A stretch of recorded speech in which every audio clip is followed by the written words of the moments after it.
Subject కి ఒక teacher ఉంటారు, అన్ని సబ్జెక్టులు నన్ను చదవమంటారు. ఇంత చిన్న బుర్రలో అన్ని ఎలా నింపాలి?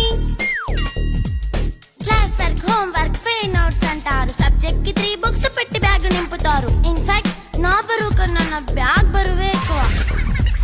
క్వశ్చన్లు, ఆన్సర్లు, సర్ప్రైజ్ టెస్టులు అన్ని దాటుకొని మళ్ళీ స్కూల్ వాన్ ఎక్కేసి అమ్మయ్య ఇక ఇంటికి వచ్చేసామనుకుంటే మార్క్స్ తక్కువ వస్తే చెయ్యాలి అసైన్మెంట్. రిపోర్ట్ కార్డ్ చూపిస్తే ఇంట్లో ఉన్న పనిష్మెంట్. హోమ్ వర్క్ చేయమంటూ మమ్మీ చంపుతుంటుంది. ట్యూషన్ టైం అయిందని డాడీ తరుముతుంటాడు. డాన్స్ క్లాస్ కి వెళ్ళమని తాతయ్య తిడతాడు. స్నాక్స్ తిని వెళ్ళమని నాన్నమ్మ ఆపుతుంది. ఇక అన్ని అయిపోయాక కాసేపు టీవీ చూద్దామంటే మమ్మీ ఎంట్రీ ఇచ్చింది. బెడ్ యొక్క మంది చిన్న నాప్ తీసేలోపు తెల్లారిపోయింది.